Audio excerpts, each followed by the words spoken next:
Public accounts committee के chairman Nisar Ahmad खोड़ो सख्त भरम दिखाई दे रहे हैं, इसलिए कि हमने पहले भी कहा था होना वहाना कुछ नहीं है। और सिर्फ निसार खोड़ो साहब जो है पब्लिक अकाउंट्स कमेटी के चेयरमैन, वो हल्का हाथ रखे हुए हैं और इनको ना अफसरान लिफ्ट मार रहे हैं टाउन या यूनियन काउंसिल या फिर रीजनल डायरेक्टर। नतीजा ये हुआ कि फिर एक लेटर निकला आया और ये लेटर निकला है 20 मई 2025 को। और औरंगजेब समूह है रीजनल डायरेक्टर लाड़काना उनके खिलाफ, और लियाकत अली भट्टी हैं उन्होंने एडिशनल सेक्रेटरी उन्होंने निकाला है और एक्सप्लेनेशन कॉल की है। और ये बड़ी ख़तरनाक की है, लेकिन अभी ख़तरनाक का रिजल्ट कुछ आता है कि नहीं आता ये बाद में देखेंगे। उन्होंने कहा कि चेयरमैन पब्लिक अकाउंट्स कमेटी ने नोटिस लिया है कि आप तो हमें लिफ्ट ही नहीं मार रहे हो, जितने इजलास हुए हैं उसमें लाड़काना की तरफ से कोई नहीं आता।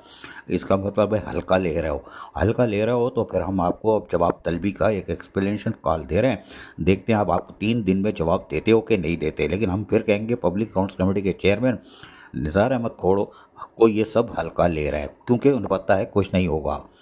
उसकी वजह है कि additional chief secretary local government ने भी हैदराबाद के रीजनल डायरेक्टर को एक्सप्लेनेशन कॉल की थी, एक नहीं थी कि दो दी थी, रिमाइंडर भी दिया था, सब कुछ किया था। हुआ ना कुछ नहीं होता, बस फिर खेल तमाशे होते हैं। अजीज़ आरिफ, KBS बल्दियाती न्यूज़, कराची।